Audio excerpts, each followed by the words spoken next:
Hello and welcome to another Golf FM bag review. This time it is on the Taylormade Short Course Carry bag.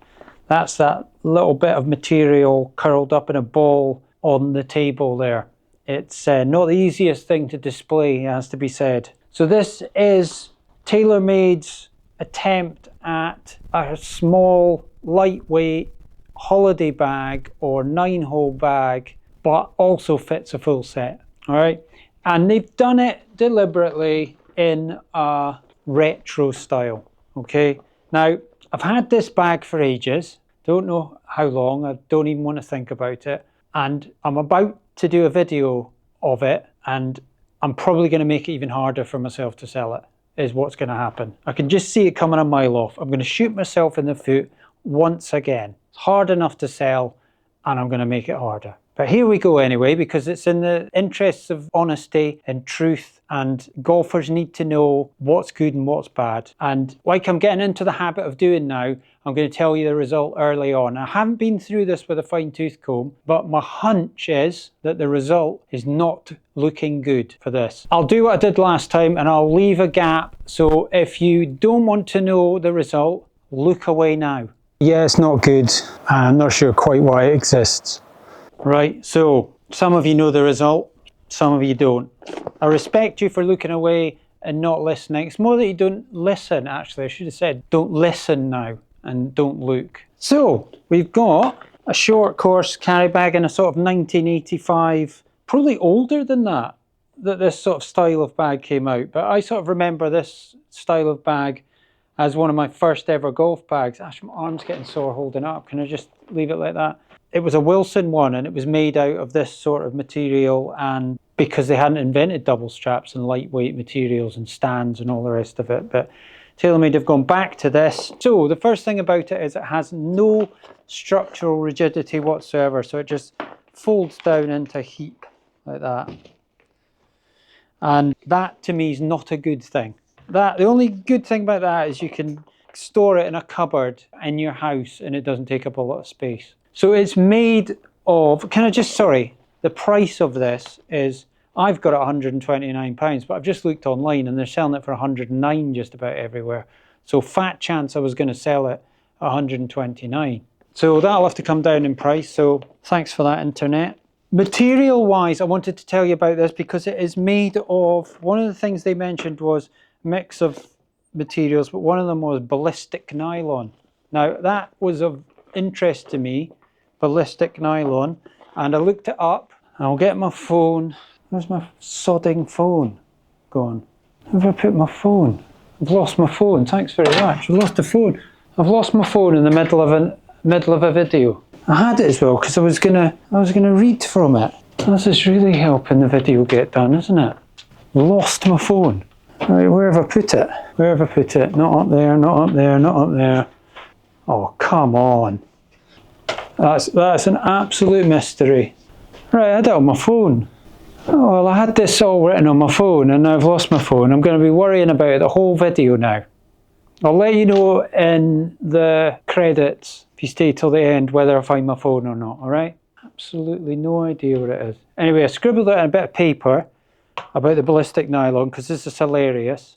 Lightweight ballistic nylon, originally developed by DuPont during World War II for use in military flak jackets to protect airmen from flying shrapnel. So that's been used in a golf bag now. So any flying shrapnel may not harm your golf balls or your bottle of juice. So you might have a chance.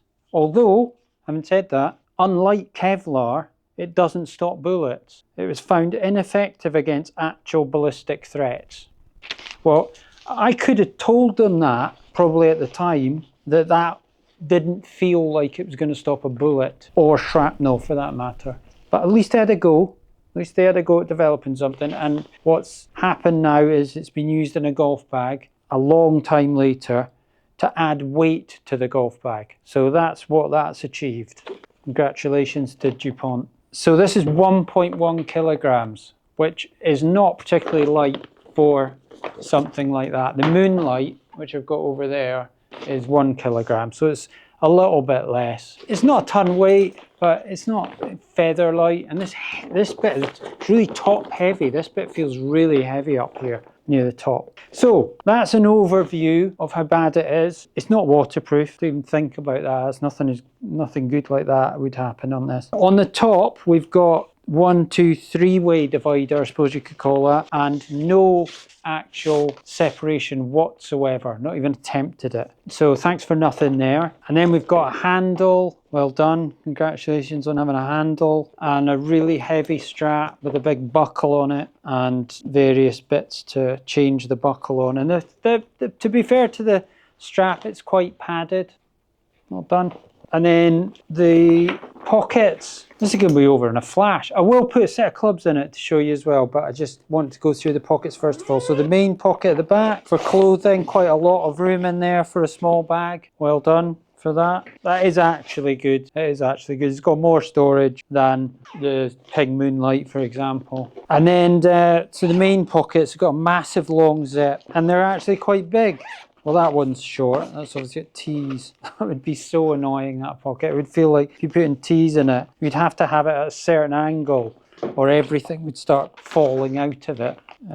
So yeah, probably the traditional way that they were made when nobody had a clue how to make anything back in the day, and they've just gone with it for tradition's sake. And that is it. It doesn't have a rain hood, so this is the only bag I know of pretty much that doesn't have a rain hood. No, strike that comment from the record, my lad. The Ping Moonlight doesn't have a hood either, so some of the really small, lightweight Sunday bags don't. Probably most of them, probably all of them don't have rain hoods, so don't expect one. And that's it. The base is irrelevant because it won't stand up on a trolley anyway. And now I'm going to put some clubs in it. Just spotted my phone. Panic's over. Just spotted my phone. There we go. It's on the bench by the shoes. Right, so let's get these in. So this has got 1, 2, 3, 4, 5, 6, 7, 8, 9, 10, 11, 12 clubs in it. And no balls or drinks or anything in there just now.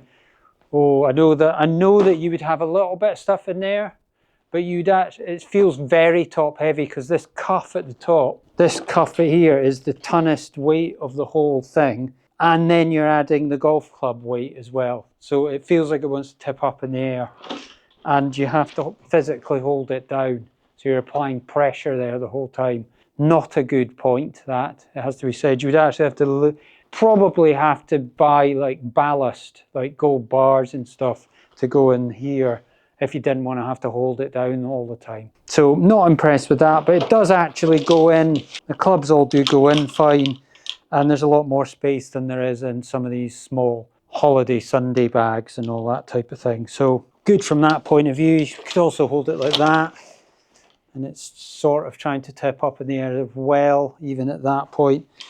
It's just why this needs to exist, I don't actually know. There's perfectly good bags like the Moonlight and the Audio Fun Day bag. It's another one I've done a video on. I've done a video of the Moonlight and I've done one of the Fun Day bag, and I've also done the Moonlander. It's another good one. That's a slightly different animal to this, but still a small bag. So yes, not at all impressed with this. At £109, which doesn't help me out, it helps you out. It's at least not that expensive, but to be honest, it shouldn't even be over that. It's actually quite a bit more expensive than I would have hoped it was. If that was £59 or something, then you could think, well, Taylormade bag, £59, just good for 9 holes, that sort of thing. But no, it's 109, and it should be more than that. It's got 3 colours currently. At the moment, there's a white one and a sort of greeny one, and I think they use slightly different logos on the different colours, which is a strange thing to do, but that's something that they've done. I think it probably looks slightly better in some of the other colours, although white would probably drive you mental. And the green one's a bit weird looking in my opinion, but anyway, that's horses for courses and all that. So that is it. Then the verdict is what I said earlier on, and that is that it's not good. It's not a good bag. It's slightly heavy. The old-fashionedness of it is, and having a retro style bag, the downsides outweigh that style element to me, because I don't even think it looks particularly good, if I'm being honest. Like some things, if they're not particularly effective, attractive or well designed, but they actually look good, well, then you've bought it because you like how it looks. Well, congratulations if you think that looks good, but I don't. But hopefully there's somebody out there that wants this or hasn't had one since they were 5 years old in the 1970s or something, and wants to go back to that style of bag and doesn't think all the newfangled lightweight, spreading the weight, double strap nonsense should be allowed, should be outlawed, then it might suit somebody like that. How I'm going to sell it, I have no idea, especially now I've done a video on it saying it's not good. Just again, like I've said before, praying that nobody watches YouTube and sees this video, because it's extremely stressful when somebody does come in and shows an interest in something that I've done a video on that I've said is not good. And, you know, what am I supposed to do? Oh, by the way, watch my video on this saying it's rubbish. Oh, I'm not going to sell it doing that. So I have to hope and pray, and it feels slightly bad that they don't watch YouTube. And if ever the person that buys this stumbles upon my review, then you have my sincerest apologies. So hopefully it's just a case of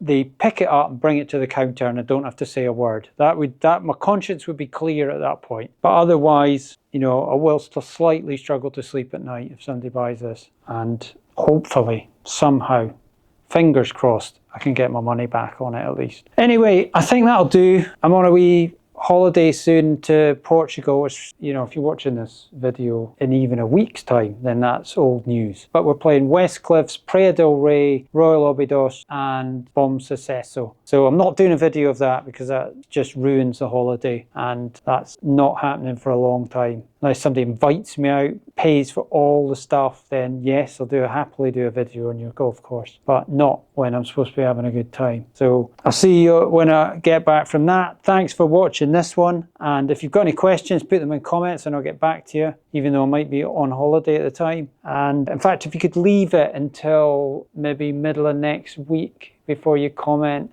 that would help, and then I wouldn't have to keep answering questions while I'm trying to get pints down my neck. But it's up to you. I'll still do it. You know, I'm committed, so that's fine. Okay, right, well, thanks again for watching, and as always, I'll see you in the next one.